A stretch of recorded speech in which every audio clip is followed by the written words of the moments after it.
Liberty Tamil நேயர்களுக்கு வணக்கம். 2 நாட்களுக்கு முன்பதாக குஜராத்தில் 480 கோடி மதிப்பில் உள்ள போதைப் பொருட்கள் பறிமுதல் செய்யப்பட்டிருக்கு.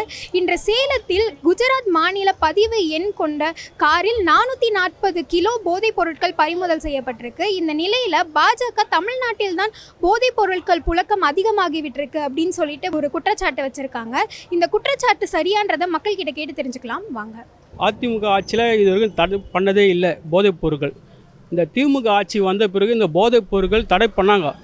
மு.க. ஸ்டாலின் அவர்கள் இந்த போதைப் பொருளை இருக்கக்கூடாது, குஸ்கா மாவா விற்கிறவங்க எல்லா இடத்துலையும் தடை போட்டாங்க.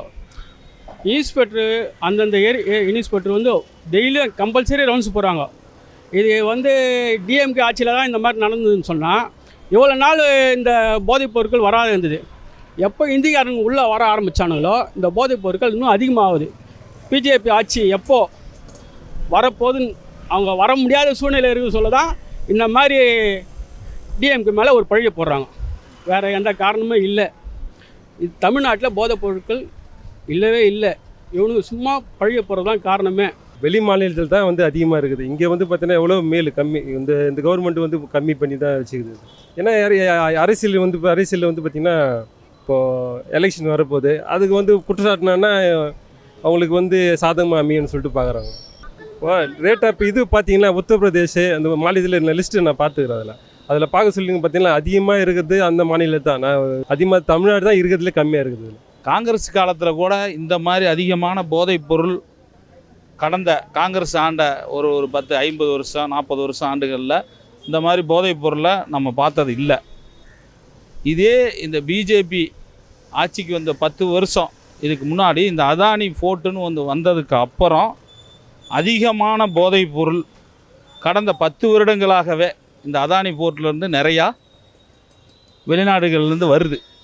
இதை இப்போ நம்ம சொல்லலை, இப்போ நம்ம பார்க்கல. கடந்த எல்லாருமே நம்ம அந்த ஒரு 10 வருஷமாகவே குஜராத்தில் பிடிபடுறது, மற்ற இடங்களில் பிடிபடுறது, இது எல்லாமே எங்கன்னா மூல காரணம் எங்கன்னா அந்த அதானி போர்ட்டு தான். இதில் என்ன நடக்குதுன்னா இவங்களுக்குள்ள அந்த அதானி போர்ட்டில் இருந்தால் எல்லாமே வருது. வெளிநாடுகள்லேருந்து வர்ற போதைப் பொருள் நம்ம நாடுகளில் உள்ள வர்ற ஒரே காரணம் ஒரே ரீசன் அது மட்டும்தான்.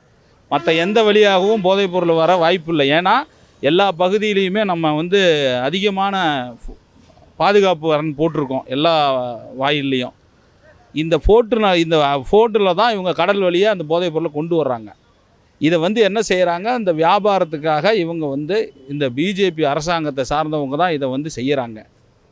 இதை செஞ்சுட்டு என்ன பண்ணுறாங்க, எந்தெந்த மாநிலத்தில் இவங்களுக்கு எதிராக இந்த அரசு எல்லாம் செயல்படுறாங்களோ இருக்கிறாங்களோ இந்த தமிழக அரசு கூட பார்த்திங்கன்னா இந்த மக்களுக்கான அரசாக தான் இருக்குது. குஜராத்தில் தான் அதிகமாக இருக்குது. இங்கே போதைப் பொருளெல்லாம் அந்த அளவுக்கு இல்லை. பொய்யான குற்றச்சாட்டு இது. அரசியல் காய் நகர்த்துறதுக்காக இது மாதிரி குற்றச்சாட்டு வைக்கிறாங்க. தமிழ்நாட்டில் பலமாக கால் பதிக்கணுன்ட்டு குற்றச்சாட்டு வைக்கிறாங்க. அதான் தமிழ்நாட்டில் கால் பதிக்கிறதுக்காக, தமிழ்நாட்டில் வெற்றி வாய்ப்பு வாங்குறதுக்காக அவங்க தமிழ்நாட்டை பொய் பிரச்சாரம் பண்ணி அவங்க இது பண்ணுறாங்க. தமிழ்நாட்டை இது மாதிரி நிலைமையில் எட்டு போயிட்டு காட்டுறதுக்கு அவங்க இது மாதிரி பண்ணுறாங்க. அந்தளவுக்கு போதைப் பொருட்கள் இங்கெல்லாம் இல்லை, கம்மி தான். உற்பத்தி ஆகிற இடமே குஜராத் தான். அது இந்த பான் மசாலா, பான் பிராக்கு, மாவா இது எல்லாமே அது தயாரிக்கிற ஒரு மெயின் இதுவே இடமே குஜராத்து தான். முதல்ல பார்த்தீங்கன்னா அவங்க ஆரம்பித்ததே அவங்க தான். அதுக்கப்புறம் தான் தமிழ்நாட்டை குடிச்சவராகிறாங்க அவங்க. இப்போ தமிழ்நாட்டில் பார்த்தீங்கன்னா ஒரு 100க்கு 80-70% பார்த்தீங்கன்னா போடாத ஆளே கிடையாது.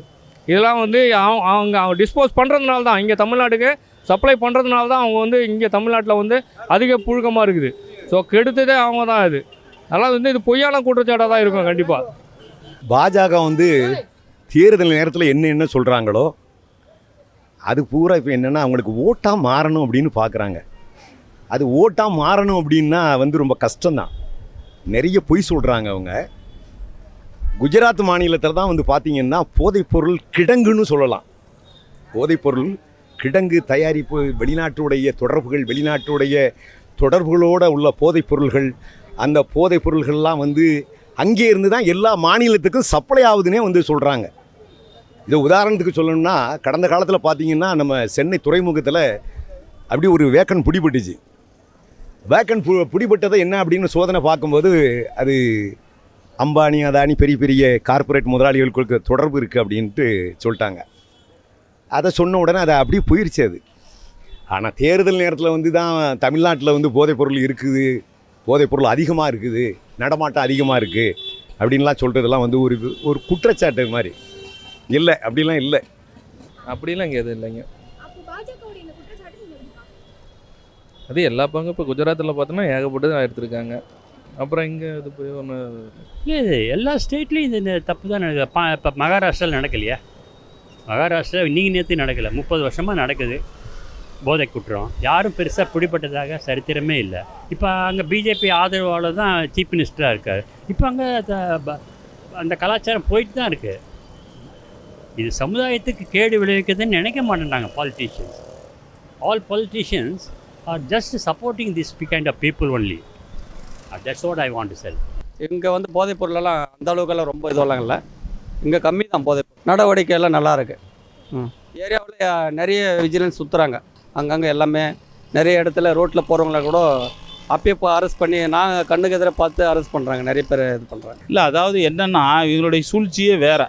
நான் இப்போ முன்னாடி உங்கள்கிட்ட சொன்னேன், இது அதிகமான போதைப்பொருள் வர்ற இடம் குஜராத். இவங்க என்னென்னா அங்கங்கே ஆள் வச்சு, இப்போ சமீபத்தில் கூட பாருங்கள், ஈரோடு மாவட்டத்தில், நாமக்கல் மாவட்டத்தில் ஒரு குஜராத்துக்கார பையனை தான் பிடிச்சிருக்காங்க. அன்னைக்கு இந்த கடந்த ஒரு வார காலத்துக்கு முன்னால், 4-5 நாளைக்கு முன்னாலே அங்கே பிடிச்சது. இது எல்லாமே ஒரு செட்டப் பண்ணி தான் எல்லாம் பண்ணுறாங்க. அங்கே பிடிச்ச ஒரு 10 பேர் கும்பலை பள்ளிப்பாளையத்தில் அரெஸ்ட் பண்ணுறாங்க. நாமக்கல் மாவட்டத்தில் ஒரு பையனை வந்து ரஞ்சித் குமார்னு நினைக்கிறேன், அந்த பையனை அரெஸ்ட் பண்ணுறாங்க. அவர் வந்து நாமக்கல் மாவட்டத்தில், அவர் பார்த்தா அது குஜராத்காரர் தான் அவர். அந்த மாதிரி வந்து அங்கே உள்ள நெட்வொர்க்கை வச்சு எல்லாம் பண்ணி அதிகபட்சமாக இந்த பிஜேபியுடைய லிங்கில் தான் இந்த தமிழ்நாட்டுக்குள்ள போதைப் பொருள் அதிகமாக வருது.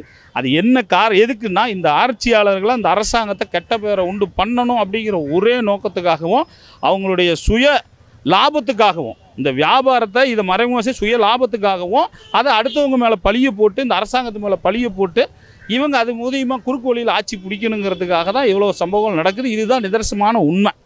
சேலமில் பிடிச்சது அதெல்லாம் சரிதான். ஆனால் அது எங்கேருந்து வந்தது? குஜராத்லேருந்து வந்துருக்குது. அப்போ ஏன் மாநில அரசு இங்கே தமிழ்நாட்டு மக்களையும் தமிழ்நாட்டு ஆட்சியாளர்களையும் ஏன் குறை சொல்கிறாங்க? இங்கே இருக்கிற எதிர்க்கட்சியும் தமிழ்நாட்டு ஆட்சியாளர்களை சொல்கிறாங்க. ஆனால் அதுக்கு முன்னால் ஆட்சியாளர்கள் இருந்தது யார்? அப்போ எங்கேருந்து வந்தது? அதுவும் மக்களுக்கு தெரியும். மக்கள் தானே எல்லாத்துக்கும் காரணம். அதாவது இந்தியாவிலே வந்து காந்தி பிறந்த மான் குஜராத் தான் வந்து போதைப் பொருளுடைய தலைமையகமாகி போச்சு. அதை வந்து யாரும் மாற்ற முடியாது. மோடி ஆட்சியிலேருந்து அது ஆரம்பமாகிடுச்சு. ஒரு 2 நாளைக்கு முன்னே கூட ஒரு 480 கோடி ரூபாய்க்கான மதிப்பில் போதைப் பொருள் பிடிச்சிக்காங்க. சேலத்தில் கூட ஒரு 2 நாளைக்கு முன்னே நேற்று வந்து ஒரு ரிஜிஸ்ட்ரேஷன், குஜராத்தோட ரிஜிஸ்ட்ரேஷன் பண்ணி தான் மாட்டியிருக்கு. ஏன்னா இது பூரா வடநாட்டிலேருந்து வர்றதான் போதைப் பொருள் தமிழ்நாட்டுக்குள்ளே. தமிழ்நாட்டிலேருந்து யாரும் போய் போதைப் பொருள் எடுத்து வர்றது கிடையாது. தொட்டிலையும் ஆட்டி விட்டு புள்ளியை கிள்ளி ஒரு கதை தான் அவங்களுக்கு. புரியுதுங்களா? தமிழ்நாட்டை குறைய வச்சு தமிழ்நாட்டை அழிக்கிறது தான் அவங்களோட எண்ணமே, மெயின் எண்ணமே. இங்கே வந்து அவங்க வரணுன்றது அவங்களுடைய எண்ணம். அதாவது தமிழ்நாட்டை ஃபுல்லாக அவங்க கைப்பற்றுறது தான் அவங்களுடைய எண்ணம். அதனால் வந்து போதைப்பொருள் இது மெயின் காரணம் கிடையாது, வேறு காரணங்கள் நிறைய இருக்குது. அது வந்து பாஜக இங்கே வர்றது வந்து வந்தால் நம்ம தமிழ்நாடு மொத்தமாக டோட்டலாகவே அழிஞ்சிடும். அவங்க ஆள்ற மாநிலத்தை எடுத்துக்கிறாங்கன்னா அப்போ அவங்க தான் இங்கே எடுத்துன்னு வந்து வைக்கிறாங்க. தமிழ்நாட்டில் யாருமே தயார் பண்ணல. போதைப் பொருட்கள் எங்கேருந்து வருது? குஜராத் மாநிலத்துலேருந்து வருது, வட மாநிலத்துலேருந்து வராங்க. அங்கேருந்துனா பொருள் வருது. எந்த மாநிலத்தில் போதைப் பொருட்கள் அதிகமாகுது? அவனுக்கு மாநிலத்துலேருந்து. இப்போ தமிழ்நாட்டில் எங்கே இருக்குது? முக ஸ்டாலின் அவர்கள் தடை போட்டார். அந்த தடையை இவங்க வந்து உடைக்கணும் அப்படின்னு முக ஸ்டாலின் மேலே ஒரு பழியை போடணும் அப்படின்ட்டு அந்த மாநிலத்தில் போதைப் பொருட்கள் அதிகமாக இங்கே சப்ளை பண்ணுறானுங்க பிஜேபிக்காக. அவங்க தான் காரணமே, வேறு யாரும் இல்லை. இப்போ வந்து அரசியலில் இவ்வளோ அநியாயம் நடக்குது, எந்த கட்சியும் நம்ப முடியல. பிஜேபி சொல்கிறாங்கன்றாங்க, பிஜேபி கவர்மெண்ட் நடக்கிற டெல்லியில் தான் இந்த மிஸ்டேக் நடந்திருக்கு. அது பக்கத்தில் இருக்கிற பஞ்சாப் போய் பாருங்கள். பஞ்சாபில் 70% போதை கடத்தல் நடத்துறது. எல்லாமே வேடிக்கை தான் பார்க்குறாங்க. இது என்னமோ ஒரு சவுத் இந்தியாவில் ஒரு புதுசாக இந்த மாதிரி கட்சிங்களுக்கு சில அவமானத்தை பண்ணுறாங்க. இதெல்லாம் கண்டிக்கத்தக்கவே முடியாது. ஏன்னா அரசியல் வந்து இப்போ வந்து வெறும் அநியாயமாக நடக்குது. அதனால் இதெல்லாம் வந்து எது காரணம் எது இல்லைன்னு சொல்ல முடியல. இந்த பிஜேபி இங்கே வந்து இந்த ஆட்சியை பிடிக்கணுங்கிறதுக்காக பல வழிகளில் இந்த அரசுக்கு வந்து கெட்ட பேரை ஏற்படுத்தணும், சற்று பார்த்தீங்கன்னா இந்த அமைச்சர்கள் கூட இந்த கடந்த 2.5-3 வருடங்களாக வந்து ஓரளவுக்கு நல்லா தான் சிறப்பாக செயல்பட்டுட்டு இருக்காங்க இந்த கவர்மெண்ட்டில். யாரையும் வந்து குற்றம் சொல்கிற அளவுக்குலாம் யாரும் கிடையாது. ஏன்னா நம்மளும் எல்லாம் மக்கள் பார்த்துக்கிட்டு இருக்கோம். ஆனால் இதையெல்லாம் பொறுத்து கொள்ள முடியாத இவங்க இவ்வளவு தூரம் வந்து இந்த மு.க. ஸ்டாலின் வந்து ஆட்சிக்கு வரமாட்டார், செய்ய மாட்டார், இவருக்கு கட்டம் சரியில்லை, ஜாதகம் சரியில்லைன்னு சொன்னாங்க. இதையெல்லாம் மீறி கடவுளுடைய அருளால் இவர் வந்து சிறப்பாக ஆட்சி செஞ்சுக்கிட்டு இருக்கார். இப்போ மு.க. ஸ்டாலின் மட்டும்தான் சிறப்பாக ஆட்சி செய்கிறாரு, மக்களுக்கு உண்டான ஆட்சியை செய்கிறாரு. இவரை பேரை கெடுத்து இவர் எப்படியாவது பிஜேபி குறுக்கு வழியில் ஆட்சியை பிடிக்கணும், ஒன்று கான்செப்ட்டு.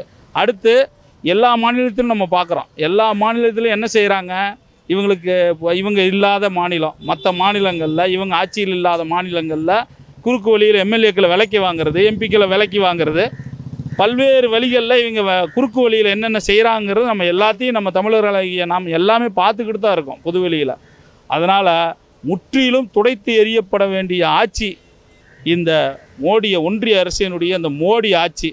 மக்களே கவனமாக கேட்டுக்கொள்ளுங்கள், இதில் எந்த மாற்று கருத்தும் கிடையாது. யார் தவறு செஞ்சாலும் தமிழக முதலமைச்சர் அவர்கள் சிறப்பாக ஆட்சி செஞ்சிகிட்டு இருக்காரு.